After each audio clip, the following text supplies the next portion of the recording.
كالشمس تذيب ظلمة ليلنا ويموت في شفق الصباح دجاه كالشمس حين تذيب ظلمة ليلنا ويموت في شفق الصباح دجاه جاء البشير مبددا ليل الخنا والجهل حين تطاولت كفاه جاء البشير مبددا ليل الخنا والجهل حين تطاولت كفاه كالشمس حين تذيب ظلمة ليلنا ويموت في شفق الصباح. الحمد لله رب العالمين والصلاة والسلام على أشرف الأنبياء والمرسلين نبينا محمد وعلى آله وصحبه ومن سلك طريقهم واقتدى بهديهم إلى يوم الدين. Falenderojmë Allahun subhanahu wa taala për mirësitë e panumërta me të cilat ai vazhdimisht na beqaton dhe dërgojmë salavate dhe selame mbi Muhammedin sallallahu alaihi wasallam, mbi familjen e tij të ndershme, mbi shokët e tij fisnik dhe mbi të gjithë ata që pasojnë rrugën e tyre deri në ditën e gjykimit. Vëllezër të ndershëm, vazhdojmë me derset të cilat i mbajmë pra në lidhje me jetën e pejgamberit sallallahu alaihi wasallam. Javën e kaluar përmendëm diçka në lidhje me thirrjen haptazi, do të thonë se si ka filluar pasi që ishte 3 vite thirrja fshehurazi, e përmendëm edhe thirrjen haptazi, pra që e ka bërë pejgamberi alayhis salam haptazi në mënyrë të hapt, dhe në të cilën thirrje pra filloi ajo armiqësia e parë në mes të muslimanëve dhe mushrikëve, me fjalët e Ebu Lehebit, i cili e mallkoi pejgamberin alayhis salam dhe i tha a për këtë na ke thirr. Në këtë çast filloi armiqësia pra e hapt në mes të muslimanëve dhe mushrikëve, sepse këto ishin dy gjëra të kundërta. Islami thirrte në tauhid, në adhurimin e vetëm Allahut subhanahu wa taala, kurse mushrikët i kishin 360 idhuj, pra 360 zotra në thojzat të cilët ata i adhuronin. E tash sot insha Allahu Teala do të përmendim diçka në lidhje me metodat e kundërshtimit të thirrjes pra prej mushrikëve. Cilat metoda i kanë përdorur ata për ta kundërshtuar thirrjen e Muhamedit sallallahu alaihi wasallam. Dhe kjo është më rëndësi pra që të dihet se cilat metoda i kanë përdorur mushrikët në kundërshtimin e thirrjes së pejgamberit sallallahu alaihi wasallam, sepse të njëjtat metoda apo parafërsisht të ngjashme i përdorin edhe qafirat e kohës së sodit dhe mushrikët e kohës së sodit. Andaj kur besimtari i sheh dhe i lexon dhe i dëgjon këto raste, kjo pra i jep ngushëllim atij dhe ja përgatit terrenin në rrugën dhe në thirrjen e Allahut subhanahu wa taala, që ta di se me çfarë sprovash edhe ai mund të sprovohet. Në fillim pra kur bëri thirrje Muhamedi sallallahu alaihi wasallam, Kurejshët mendonin se kjo do të jetë sikur thirrjet tjera, do të thonë se kishin ngel disa njerëz, disa individ që kishin mbet në fen e Ibrahimit alayhis salam, dhe të cilat i kundërshtonin pra adhurimin e idhujve, dhe të cilat i thirrnin popullin e tyre që të largohen prej idhujve, sepse e dinin se kjo është një bidat, diçka që është futur tek ata dhe nuk ka qenë më herët. Mirë po thirrja e tyre pra si njerëz që s'kan qenë pejgamber, po njerëz thjesht, janë munduar me atë veten, zgjaste, domethënë ishte top tem një javë, një muaj e kështu me radhë, pastaj u shuante, sepse nuk kishte diçka që ta përforcojë atë njeri. Ai ndoshta vet vazhdonte me adhurimin vetëm të Allahut subhanahu wa taala. Mirë po thirrja e tij shuhej. Nuk ishte pra diçka që është top tem dhe është interesante. Edhe Kurejshët kishin hasur në 2-3 veta të tillë, pra 2-3 veta që kishin ngelur në fenë e Ibrahimit alayhis salam dhe i kishin thirrë që t'i lanë idhujt, pra mos t'i adhurojnë idhujt. Dhe këta pra e kanë lënë thirrjen e tyre dhe kanë vazhduar me mendimin e tyre dhe Kurejshët e kanë vazhduar të vetën. Nuk ishte pra ndikim konkret në thirrjen e tyre. Andaj shpresonin se edhe thirrja e Muhamedit a.s. do ta ketë fatin e tillë. Pra lejeni se ky në të vazhdoj kështu 1 javë, 2 javë, 1 muaj e pastaj inshallah do të heshtet dhe do të shuhet. Mirë po thirrja e Muhamedit a.s. nuk ishte si thirrjet e tjera që e parapritën atë, sepse Allahu e zbriti Kur'anin. Allahu subhanahu wa taala e zgjodhi Muhamedit a.s. si pejgamber, e përforcoi me ndihmën e Xhibrilit a.s. e përforcoi me ndihmën e melekëve. Pra i dha bereqet në thirrjen e tij, e përforcoi me pasues, të cilët i besuan që në çastin e parë dhe të cilët ishin të gatshëm të sakrifikonin me jetët e tyre, që pra me jetën e tyre ta mbronin thirrjen e Muhamedit sallallahu alaihi wasallam. Dhe kjo pra e bëri që mushrikët ta marrin këtë çështje seriozisht, që ta shohin se kjo nuk është si thirrjet tjera, nuk është si daveti i mëparshëm që është bërë pra. Andaj në këtë sferë, pra pasi që kaloi një kohë në këtë periudhë, mushrikët e Mekës filluan që ta kundërshtojnë thirrjen në mënyrë të organizuar dhe i përdorën disa metoda të cilat tash do t'i përmendim inshallahu teala. Metoda e parë, thamë se në dersin e kalum thamë se kur hypi pejgamberi alayhis salam mbi kodrën Safa dhe ju prezantoi thirrjen mushrikëve, Ebu Lehebi e kundërshtoi haptazi, kurse Ebu Talibi e përkrahi haptazi. Dhe Ebu Talibi i tha vazhdo sepse ti e ke ndihmën time derisa të jem gjallë. Kurse ai ishte i respektuar tek Kurejshët. Andaj metoda e parë që e përdorën për ta penguar thirrjen e pejgamberit alayhis salam ishte u munduan që ta kthejnë Ebu Talibin kundër atij. Pra që vetë ai ta kundërshtoi Muhamedit alayhis salam dhe ta hesht ose spaku ta largoi prej mbrojtjes së tij. Dhe kjo metodë padyshim se përdoret prej qafirave edhe sot e kësaj dite. Pra mundohen që i pari që e kundërshton thirrsin tjetë rrethi i tij i afërt, populli i tij, pra qyteti i tij, lagja e tij, apo edhe familjarët e tij, sepse kur ta kundërshtoj familjari i tij, atëherë për tjerët pra s'ke çka brengosesh, sepse do të thonë kur familja e këtij e kundërshton, atëherë për neve çka mbet për neve të tjerët. Andaj metoda e parë që e përdorën ishte shkun të Ebu Talibi dhe i thanë, ky një pyet na i kundërshtoi idhujt tanë, pra zotrat tanë, ata i quanin zota. Na i përçajti familjet tona, sepse disa u bon besimtar, disa ngelen kufër.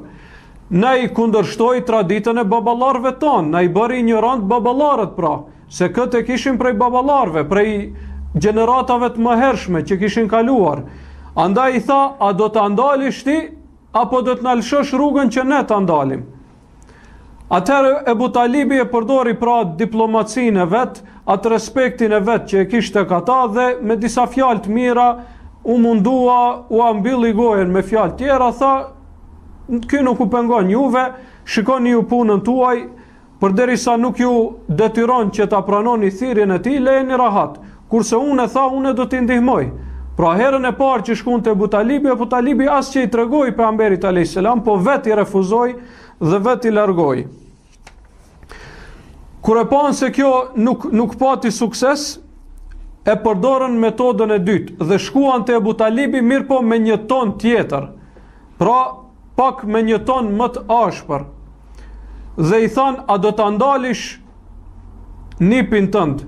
Ofroja çka dëshiron prej neve, pra ofroja një ofertë pozitive, pra le të kërkoj prej neve çka të doj do t'i japim, mirë po le të ndalet.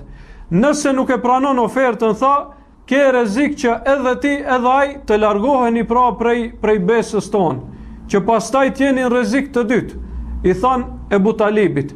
Ata e respektonin atë, mirë po shpresuan që kjo fjalë kërcënuese do ta largoj prej ndihmës së pejgamberit sallallahu alaihi wasallam. Atëherë Ebu Talibi shkoi dhe në këtë rast i tregoi Muhamedit alayhis salam se çka kishte ndodhur. Dhe i tha, o nipi im, tha, këta nuk janë duke lëshu pe. Ose do të kërkosh diçka prej tyre, kërko çka të duash, nuk është më rëndësi. Cili është qëllimi jot pas kësaj thirrje pra? Atë që kur e ke fillu këtë thirrje e ke pas në mend që të arish, kërkoje prej tash prej tyre, edhe ndale këtë thirrje, pra, sepse mu kërcnuan edhe mu. Atëherë pejgamberi alayhis salam i tha, ja am, i tha, o xhaxha im, wallahi law wada'u ash-shamsa fi yamini wal qamara fi yasari, i tha, o xhaxha im, sikur diellin të ma jepnin dorën e djathtë dhe hënën dorën e majt, asnjëherë nuk do ta lija këtë thirrje. Dhe i tha, më vjen keq që tu pas kanë kërcnuar edhe ty, mirë po tha, kjo është thirrje prej Allahut subhanahu wa taala, unë nuk guxoj që ta lë këtë, sepse me këtë më ka ngarkuar Zoti i qiejve dhe i tokës. Dhe prej mshirës për Ebu Talibin, pra kur e pa ashtu të merakosur, të brengosur, atëri i lotuan syt pejgamberit sallallahu alaihi wasallam prej mshirës që e kish për Ebu Talibin. Kur e pa Ebu Talibi këtë rast, i tha, vazhdo o nipi im, i tha, vazhdo se vallahi sa të jem gjallë, unë nuk do t'i lejoj që ata të t'afrohen apo të t'bojnë ndonjë dëm ty. Dhe me këtë pra i ndalën këto, pra metoda e parë ishte që i thanë Ebu Talibit, u munduan që ta kthejnë Ebu Talibin kundër Muhamedit alayhis salam. E dyta ishte ju kërcnuan të dyve, pra e panë se edhe kjo nuk shkon. Atëherë filluan me metodën e tretë. Metoda e tretë që e bën tash kur e panë se Ebu Talibi, pra xhaxha i tij nuk po shkon kundër atij. Nuk ka kundërshtim pra ai me Muhamedin alayhis salam. E po ashtu kërcnimin që ja bën nuk pati sukses, pra nuk u la mbresa. Kurse Ebu Talibi ishte më i ngritur tek ata se sa t'i bënin ndonjë dëm, sepse kështu vetëm do të bënin pra do të jepnin, siç thot populli, autogol. Do ta kundërshtonin pra vetveten e tyre, sepse po e kundërshton një njeri ngritur dhe shumë shpesh kjo ka shkaktuar që ata që kanë qenë rreth i tij, shoqëria e tij, nëse do t'i bënin ndonjë dëm Ebu Talibit, do t'i armiqsonin edhe 10 apo 100 persona tjerë, vetëm sepse ata ishin pra në miqësi me të dhe e donin dhe e respektonin si njeri. Andaj nuk e lanë me kaq. E paën se këtë antar të familjes nuk mund t'a çojnë kundër Muhamedit sallallahu alaihi wasallam. Atëherë filluan që t'i armiqsojnë njerëzit tjerë, pra e zgjeruan rrethin e armiqësimit ndaj Muhamedit sallallahu alaihi wasallam. E njerëzit tjerë si mund t'i armiqsojnë kundër pejgamberit alayhis salam, njeri pra që e ka moralin më të lartë, njeri që e ka sjelljen më të mirë, njeri që e ka historinë pra të mëhershme më të mirë. Si mund të armiqsojnë popullin kundër këtij njeriu? E vetmja mënyrë që ishte me shpifje, pra që me shpifje të ndryshme t'i përhapin këtë shpifje që kur të arrijnë të veshët e tyre, pra këto fjalë të ndikojnë në zemrat e tyre dhe mos t'i afrohen. Qëllimi i shpifjeve ishte që njerëzit mos t'i afrohen, pra që të distancohen prej Muhamedit sallallahu alaihi wasallam. Dhe shpifjet ishin nga më të ndryshmet. Shpifje se ky është njeri i çmendur. Ju thoni njerëzve, e kemi një të çmendur tek ne, mos e dëgjoni, pra mos ja varrni veshin shumë, as mos ju afroni sepse vetëm do t'ju shkaktoj, pra do t'ju aprish ditën tuaj, andaj mos ju afroni sepse është i çmendur. Shpifja e dytë ishte me sihr. Than se është sihrbaz, e po ashtu than se i kanë bërë sihr. Më thon shpifje të kundërta në të njëjtën kohë. Shpifja tjetër ishte shpifja e gënjeshtrës. Ky është pra gënjeshtar, mos e dëgjoni. Shpifja tjetër ishte shpifja se ky është rrëfyes i tregimeve të mëparshme. Çka ka dëgjuar prej njerëzve më herët, vetëm i tregon. Pra ka dëshirë të bëhet i njohur dhe tregon tregime të njerëzve të mëparshëm. Shpifja tjetër ishte shpifja për muslimanët që ishin rreth Muhamedit sallallahu alaihi wasallam, për shokët e tij, pra, në mënyrë që komplet shoqëria muslimane të izolohet dhe mos të afrohet askush dhe të ndikohet prej tyre. Shpifje të ndryshme. Mirë po, kur afrua koha e haxhit, sezona e haxhit, Al-Walid ibn Mughire ishte një prej udhëheqësve të Mekës, prej kryesuesve si kundërshtar të Muhamedit sallallahu alaihi wasallam. Mirë po ishte njeri i mençur, po kishte intelekt, ishte inteligjencë. U tha i tuboi mushrik dhe tha, shikoni, tha, tash do të vinë haxhilerët, është koha e haxhit. Edhe ju shpifjet, fjalët që i keni nxjerr nuk kanë qenë të koordinuara si duhet. Njëri i thot sirbas, tjetri i thot jo i xhindosur, pra i kanë bërë sihir, gjërat kundërta. Njëri i thot i çmendur, tjetri i thot rënacak. Rënacaki nuk mund të jetë i çmendur apo treguesi i tregimeve pa vlerë. Pra ju me këto shpifje, nëse ata që do të vinë haxh e ndëgjojnë filanin se thot kështu, i dyti thot ndryshe, i treti thot ndryshe, atëherë thot do ta kuptojnë se jeni gënjeshtar. Mirë po duhet ta sjellni një shpifje të përbashkët, pra diçka që do të tuboheni të gjithë rreth kësaj e ta thoni të gjithë njëjtën fjalë. Jo pra shpifje të ndryshme, po vetëm një shpifje. Gjejeni një shpifje që është ma e fortë tek ju, pra, me të cilën mendoni se më shumë ti do t'i largoni njerëzit prej tij dhe tuboheni te kjo fjalë, sepse për ndryshe do të na merrni fytyrën të gjithë neve. Atëherë ata i thanë, tamam, ty të paska shkuar ndërmend kjo ide e mirë, mendohu pra se cila shpifje është më e përshtatshme për ta thonë për pejgamberin sallallahu alaihi wasallam.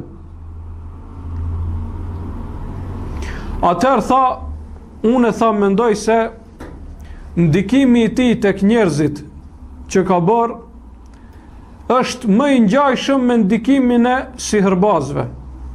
Pra, po u shpërlan trurin njerëzve me një fjalë, siç përdoret edhe tash, pra u shpërlan trurin, e ndan vllaun prej vëllaut, e ndan birin prej babait, e ndan burrin prej gruas.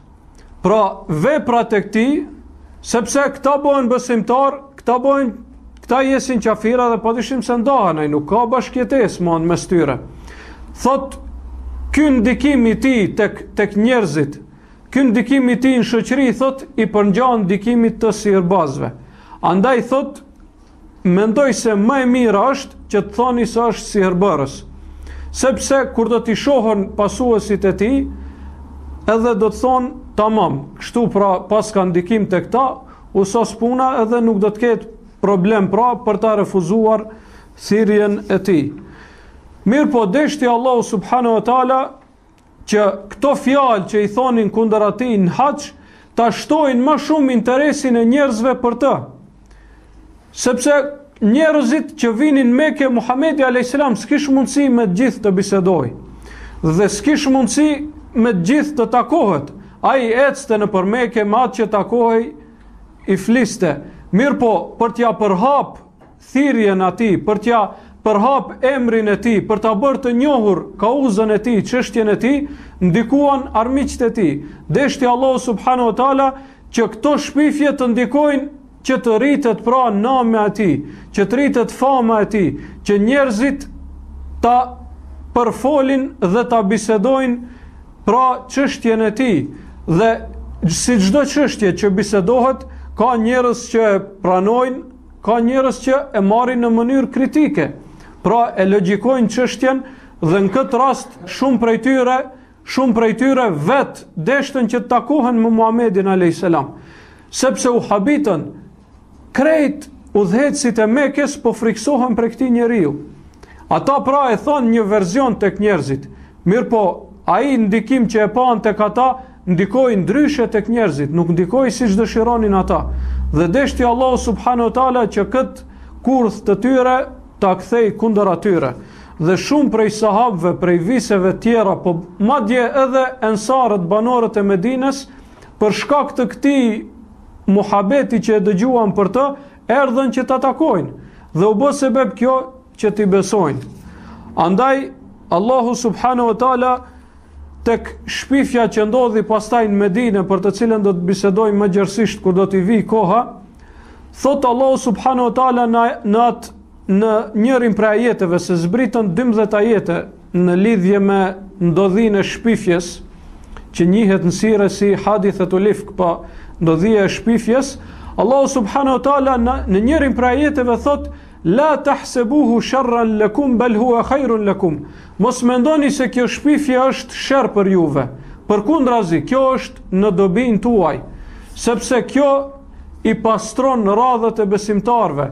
E po ashtu edhe këto shpifjet e mekelive dhe të mekazve që i bën kundër pejgamberit alayhis salam ishin në dobin e tij sallallahu alaihi wasallam.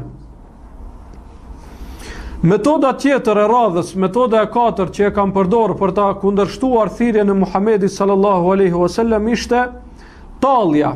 Ishte pra tallja me Muhamedin alayhis salam në çmimi i tij dhe u mundonin pra që ta paraqesim para tjerëve si njeri të pavlefshëm, pra si një njeri që nuk merret seriozisht fjala e tij, pra si një njeri që të gjithë tallen me të dhe nuk i merret seriozisht fjala.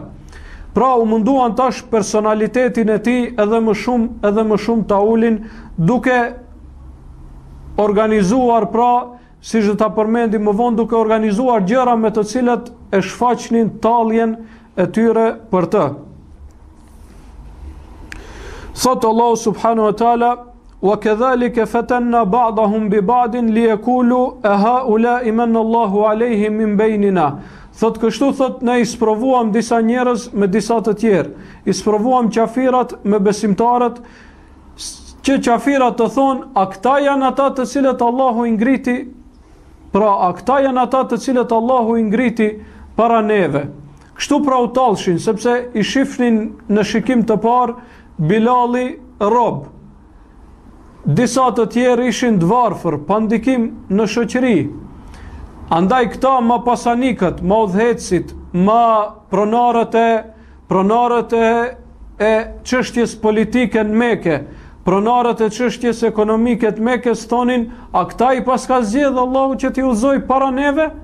Pra u tallnin me ata dhe e përdorin këtë si argument kundër thirrjes Muhamedit alayhis salam. Thonin sikur të ishte diçka e hajrit, ne do të ishim të parët. A e shihni se ne në pasurin, çështjen e pasurisë jemi të parët. Në çështjen e udhëheqjes, çështjes ekonomike në Mekë jemi të parët. Në çështjen e ideologjisë të mekelive, pra kulturës dhe sjelljes së tyre, ne jemi ata që udhëheqim, ne i vendosim pra standardet në këto çështje. Andaj sikur të ishte edhe kjo diçka e mirë, ne do të ishim të parët që do ta pranonim thirrjen e tij. Mirë po thirrja nuk shkon në këtë formë. Thirrja Allahut subhanahu wa taala dhe hidajeti i tij, udhëzimi i tij i jepet atij që e ka zemrën më të sinqertë, i jepet atij që e ka zemrën më të pastër, i jepet atij që nuk është mendje madh, i jepet atij që ka frikë prej Allahut subhanahu wa taala, pa marr parasysh a është rob apo i lirë, a është i varfër apo i pasur, a është pra njeri me ndikim apo jo. Allahu subhanahu wa taala nuk shikon në trupat e njerëzve dhe në fizionominë e tyre, po shikon në veprat dhe në zemrat e tyre. Andaj ata që ishin më meritor për udhëzim, Allahu i udhëzoi më para. Thot Allahu subhanahu wa taala në një ajet tjetër, duke e përshkruar pra talljen që e bënin ata, thot: innal ladhina ajramu kanu min alladhina amanu yadhhakun wa idha marru bihim yataghamazun. Thot me të vërtet qafirat talleshin me besimtarët. Flet pra për ditën e gjykimit dhe tash e përmend se në këtë botë qafirat talleshin me besimtarët. Dhe kur besimtarët kalonin për rreth tyre e pickonin njëri tjetrin, pra i jepnin shenjë njëri tjetrit me dorë që t'ua përgatitin një farë sulmi psikologjik atyre, duke u tallur apo duke i rënduar me ndonjë fjalë. Thot Allahu subhanahu wa taala, qafirat kështu pra silleshin me besimtarët në këtë botë, mirë po besimtarët do të tallen me ata në ditën e gjykimit, kur ata të jenë pra prej banorëve të zjarrit të xhehenemit. Dhe po ashtu edhe me Muhammedin a.s. Pejgamberin sallallahu alaihi wasallam, sa herë që e shifnin, talleshin me të, pra flisnin fjalë të rënda, apo talleshin me ndonjë mësim që ai e jepte e kështu me radhë. Pra siç është tallja me besimin në ditën e gjykimit, apo tallja me besimin në Zotin e vetëm, pra talleshin me pejgamberin a.s. Mirë po pejgamberit a.s. nuk i ndikonte kjo dhe i ignoronte, derisa një herë një ditë duke u tallur u kthye si ishte duke ecur, u kthye në drejtim të tyre dhe ju tha: ja ma'shara al-Quraysh, innama ji'tukum bidh-dhabh. Atëherë ju kërcënua, i tha: o ju Quraysh, a e dini se pse kam ardhur tek ju? Pse më ka dërguar Allahu subhanahu wa taala? Ka dërguar që t'u apres kokat të gjithë juve. Atëherë ata u shtangën dhe heshtën pra. Nga ky kërcënim i pejgamberit sallallahu alaihi wasallam, sepse kur ishin në tuf, pra u rritej ajo mendjemadhësia, ndërsa individualisht secili prej tyre friksohej prej pejgamberit sallallahu alaihi wasallam. Po ashtu prej metodave të talljes ishte se talleshin me pasuesit e pejgamberit alayhis salam. Andaj kur pejgamberi alayhis salam u ofronte thirrjen, thonin: ne nuk mund ne dhe këta që i ke për rreth të ulemi në një vend. Ne jemi zotrin të Mekës, kurse këta janë shërbëtor, robër, njerëz thjesht, njerëz që deri dje kanë shërbyer në shtëpiat tona pra. Andaj ne dhe këta nuk mund të ulemi në një vend. Dhe kërkonin që t'u bëj pejgamberi alayhis salam një far veçimi, pra një far nderimi më të madh. Mirë po Allahu subhanahu wa taala nuk e lejoi një gjë të tillë. Dhe e zbriti ajetin në të cilin thot: wala tatrudi alladhina yad'una rabbahum bil ghadati wal ashi yuriduna wajha. I tha: mos i largoti ata të cilët e adhurojnë Zotin tënd në mëngjes dhe mbrëmje duke kërkuar pra kënaqësinë e tij. Edhe pse ata nuk ju pëlqen kjo, Allahu subhanahu wa taala tha ti mos i largo. Prej më të mëdhejve të cilët talleshin me pejgamberin sallallahu alaihi wasallam ishte Aswad ibn Abdul Muttalib. Po ashtu Aswad ibn Abd Yaguth ibn Wahb, po ashtu Al-Walid ibn Mughira, po ashtu Al-As ibn Wa'il As-Sahmi, po ashtu Al-Harith ibn Talatila Al-Khuzai, po ashtu Abu Jahli, po ashtu Umayya ibn Khalefi, po ashtu Nadr ibn Harith, po ashtu Akhnas ibn Shurejk, dhe Ubej ibn Khalefi, Allahu i malkoft. Pra këta janë kryet atyre që talleshin me pejgamberin sallallahu alaihi wasallam. Dhe është interesante subhanallah se mu këta që talleshin më shumë, Allahu subhanahu wa taala i nënçmoi dhe u përshpejtoi dënimin. Ata të tjerët që ishin qafira të thjesht, si me thonë, që ishin më huës të thjesht, pra nuk talleshin me fenë Allahut dhe me pejgamberin alayhis salam, ata nuk i dënoi Allahu subhanahu wa taala në formën me të cilën i dënoi këta mendjemdhej. Andaj, siç përmend njëri prej sahabëve, ndodhi që do ta përmendim më vonë, është se me të vërtet se pejgamberi alayhis salam pasi që e shtuan zullumin ata dhe e tepruan talljen me të, atëherë bëni dua për gjithë ata duke i numëruar me emra.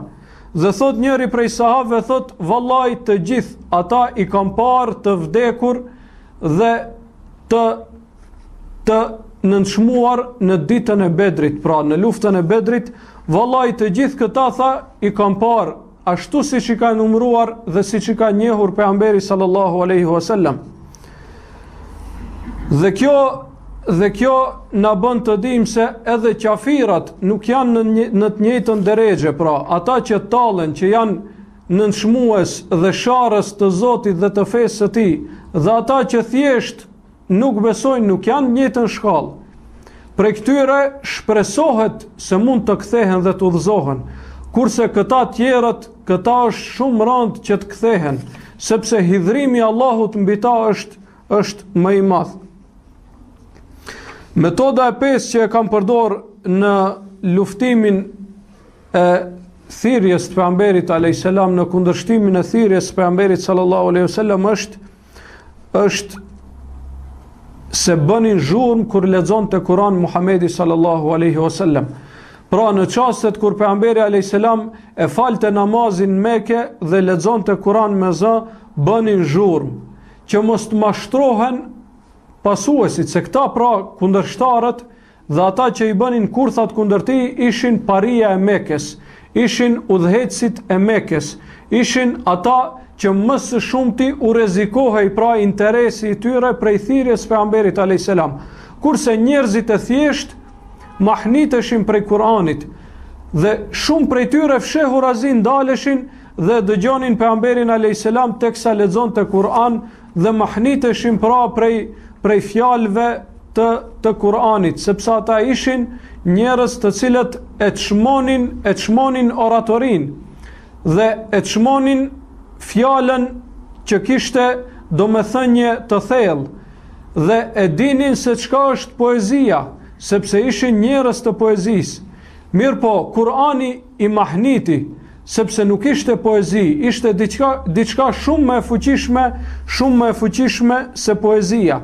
Andaj kur këta paria udhëhecit e panë se plot prej mekelive pra shkonin fshehurazi dhe e dëgjonin pejgamberin alayhis salam teksa lexonte Kur'an, u friksuan pra për pasuesit e tyre, u friksuan për mekelit se mos e pranojnë islamin për shkak të kësaj. Andaj edhe u organizuan që të bëjnë zhurmë në momentin kur pejgamberi alayhis salam lexonte Kur'an. Dhe thanë, shiheni çastin kur ai lexon Kur'an, bëni zhurmë, pra bëni diçka me të cilën do të bëni zhurmë. A ndonjë instrument pra me të cilën do të krijoni zhurmë, apo ndonjë piskam, ndonjë britje e kështu me radhë. Kryesorja në momentin kur lexon Kur'an ai namaz, thanë kundërshtojeni me zhurmë, në mënyrë që mos t'i dëgjojnë fjalët e tij ata njerëzit e thjeshtë që ishin për rreth tij, dhe kështu në këtë mënyrë mos të ndikojë Kur'ani tek ata. Metoda e 6 në kundërshtimin e shpalljes dhe thirrjes së pejgamberit sallallahu alaihi wasallam ishte që tash ta vënë në pikpyetje kompetencën e pejgamberit alayhis salam për të qenë i dërguar i Allahut. Dhe thonin çfarë pejgamberi ky kur han ushqim sikurse ham ne, dhe veshet sikurse veshemi ne, dhe shkon në përtregje sikurse shkojmë ne. Pse Allahu nuk e zbriti një engjull? Pasi kjo qenë ka thirrje për Allahut, pse Allahu subhanahu wa taala nuk e solli një engjull, një melek? Sepse ky është njeri sikurse ne, pra si mundet që ky të jetë i veçuar prej neve, pra nga ana e Allahut subhanahu wa taala? Mirë po, Allah subhanahu wa taala dëshironte që mu kjo të jetë, pra e jo e kundërta, sepse këto kundërshtimet me kelive ashtu sa ashtu nuk ishin sinqerta. Pra në start ata nuk dëshironin ta pranojnë shpalljen, dhe këto kundërshtrime ishin vetëm si arsye për të arsyetuar vetveten se pse ne nuk e pranojmë, ndërsa realiteti ishte se interesat e tyre të kësaj bote dhe lakmia për pozitë e pasuri ishte shkaku kryesor që ata nuk e pranonin thirrjen e Muhamedit sallallahu alaihi wasallam. Ndërsa urtësia është mu në këtë. Urtësia Allahut subhanahu wa taala është mu në këtë që njeriu të jetë pejgamber, sepse në këtë formë shpallja, obligimet janë të kapshme për njerëzit tjerë, dhe sqarimet e pejgamberit alayhis salam praktike, i cili ishte Kur'an i gjallë, pra që ecë në mesin e njerëzve dhe praktikisht e sqaron domethënien e Kur'anit, praktikisht u tregon se çka dhe si duhet të praktikohet fjala e Allahut subhanahu wa taala. Kjo pra ishte urtësia e Allahut, që një njeri tu sqaroj atë se sikur të ishte melek, atëherë do ta gjenin pengesën dhe arsyen tjetër, do thonin po ky është melek, andaj edhe mund të agjeroj dhe të falet sepse s'ka epsh, nuk ka nevojat kësaj bote, nuk duhet të ecë për furnizim, nuk duhet të punoj për këtë botë. Pra, qëllimi i tyre ishin vetëm të gjejnë kundërshtime, nuk ishin sinqert, sepse po ta analizonin sinqerisht, është shumë më udhës dhe më e urtë që pejgamberi të jetë njeri, sepse në këtë formë njerëzit tjerë pra e shohin se këto obligime mund t'i praktikojnë dhe janë diçka që njerëzit pra mund ta praktikojnë. Po ashtu kërkonin gjëra tjera, pra na i zbret me lekët dhe na i reshto para neve këtu, pra zbriti, i thonin pejgamberit alayhis salam, zbriti me lekët dhe reshtoi para neve dhe të gjithë vetëm talleshin, pra nuk ishte qëllimi i tyre që ta pranojnë fjalën e Allahut subhanahu wa taala, sepse sikur të kërkonin mrekulli tu kanë ardhur. Çarja e hënës, të cilën të gjithë ata e pan, mirë po vazhduan duke i thënë si hërbas. Andaj Allahu subhanahu wa taala thot: "Law annana nazzalna ilayhimul malaikata wa kallamahumul mauta wa hasharna alayhim kulla shay'in qubulan ma kanu liyu'minu illa an yasha Allah." Thot, sikur ne të zbritnim melek dhe sikur ne të ngjallnim të vdekurit që tu flasin atyre dhe sikur të ringjallnim të gjithë të vdekurit, thot, nuk do të besonin ata pos nëse dëshiron Allahu subhanahu wa taala. Pra, ai i cili dëshiron që të gjej arsye për mosbesim, ai do të gjej. Ai i cili nuk dëshiron që të udhëzohet, ai do ta refuzojë udhëzimin. Po sikur edhe të vdekurit të ngjalleshin dhe të thonin ne kemi qenë vdekur, jemi ringjallur, na besoni, nuk do të besonin. Siç ndodhi pra me deven të cilën ja dha Allahu subhanahu wa taala Salihut alayhis salam. Than, nxjerre prej guri një deve. Salihu bëri dua dhe doli prej gurit, doli deve komplet dhe i tha mos e prekni. Edhe nëse nuk besoni, i tha, deven mos e prekni, mos e therni dhe mos e dëmtoni. Ata jo se nuk besuan dhe vazhduan kryenetësinë e tyre, po plus shkuan edhe e therën deven. Atëherë pas disa ditëve u erdh dënimi prej Allahut subhanahu wa taala. Andaj edhe mushrikët e Mekës, ky ishte qëllimi i tyre. Pra, ta bëjmë një kërkesë të cilën ky do të thojë nuk ka mundësi ta bëjë kështu, pra me një farë mënyrë ne po e arsyetojmë vetveten pse s'na i plotësoj këtë dëshirë. Pra nuk ishte qëllimi i tyre që sinqerisht t'i kërkojnë disa gjëra. Kur e panë se edhe kjo nuk ka efekt dhe numri i muslimanëve dita ditës shtohej, pra çdo ditë shtohej më shumë. Atëherë e pranuan pejgamberin alayhis salam si faktor në shoqëri. Se numri i muslimanëve shtohej, tash ndryshoi edhe politika e tyre ndaj Muhamedit alayhis salam dhe ndaj muslimanëve. Dhe e panë se ky po fillon të bëhet faktor, pasuesit po i shtohen. Nuk ka mundësi që vetëm me tallje, me kërkesa pra të çuditshme dhe të kota dhe me nënçmim t'i arrijmë qëllimit. Andaj po e pranojmë si faktor. Edhe ata se njeriu pra e sheh kullun yara lalen bi ayni ra'sihi. Çdo njeri e sheh botën me sytë e kokës së vet. Pra mbajeni mend këtë, secili njeri e sheh botën ashtu siç i ka sytë e vet. Ai i cili ka sytë e pluhrosur e sheh botën e pluhrosur. Ai i cili ka sytë e zi e sheh botën e zezë. Pra personaliteti i tij ndikon që ai ta reflektoj botën në atë formë. Dhe ata thanë, tamam, këta u bën faktor, u bën numër, u bën njerëz me të cilët duhet bisedohet pak më seriozisht, tash ose pejgamberi alayhis salam ose po lufton për pozitë, ose për pasuri, ose për femra, ose për të bërë mret dhe t'ja ndëgjojmë fjalën.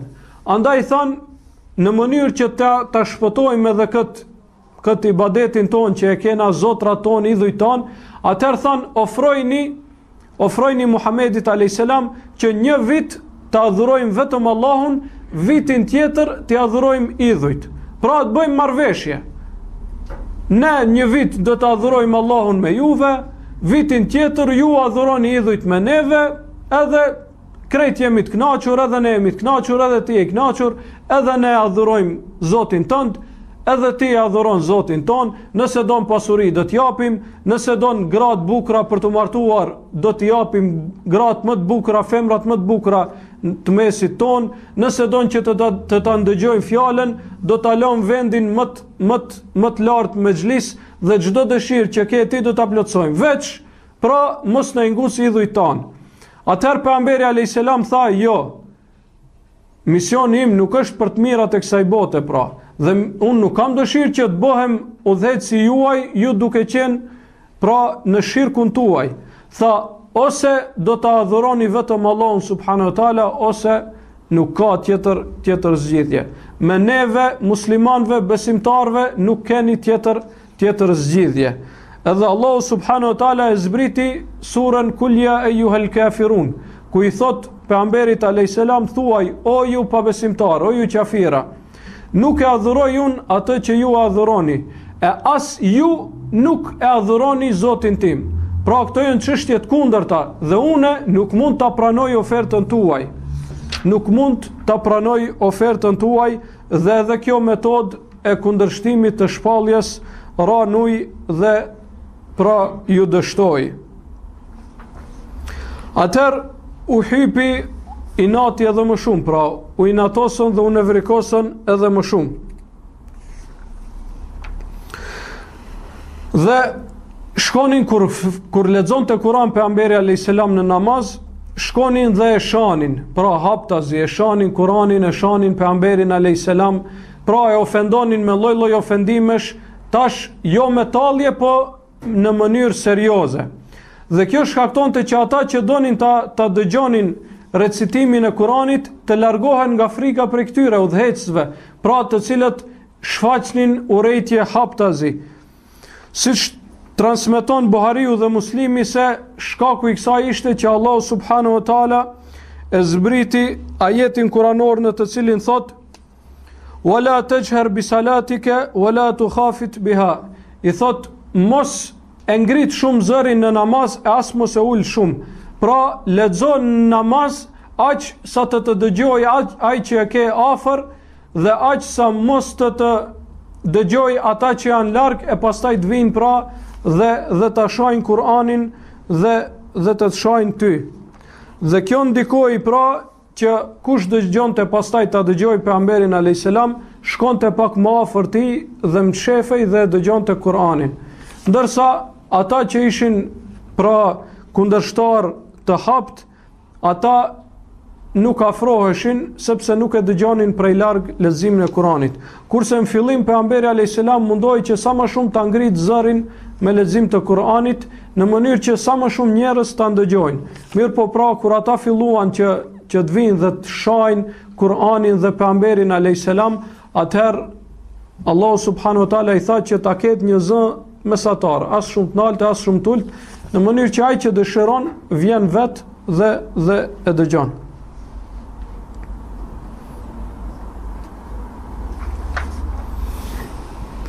Këto pra ishin 8 metodat me të cilat e kundërshtuan thirrjen e Muhamedit alayhis salam. Ka edhe 7-8 tjera të cilat do të përmenden, mirë po do ta lëm për një ligjërat veçantë inshallah taala, dhe do ta vazhdojmë inshallah në javën e ardhshme në mënyrë që mos të zgjatet shumë, sepse sot nuk mund t'i ngërthejmë të gjitha. Allahu subhanahu wa taala e lutim pra në fund që të na bëj prej atyre të cilët çfarëdo metode që e përdorin mushrikët e kësaj kohe për ta luftuar thirrjen dhe udhën në të cilën ne jemi nisur, që të na bëjë Allahu subhanahu wa taala për atyre që këto nuk do të ndikojnë tek ne, përkundrazi më shumë do të na përforcojnë dhe do të na qëndrojnë në rrugën e drejtë, dhe lutim Allahun subhanahu wa taala që të na bëjë që të jetojmë në këtë rrugë dhe të vdesim duke qenë pra të kapur fort për rrugën e drejtë të tij. Wa sallallahu wa sallam ala nabiyina Muhammad wa ala alihi wa sahbihi. والجهل حين تطاولت كفاه جاء البشير مبددا ليلا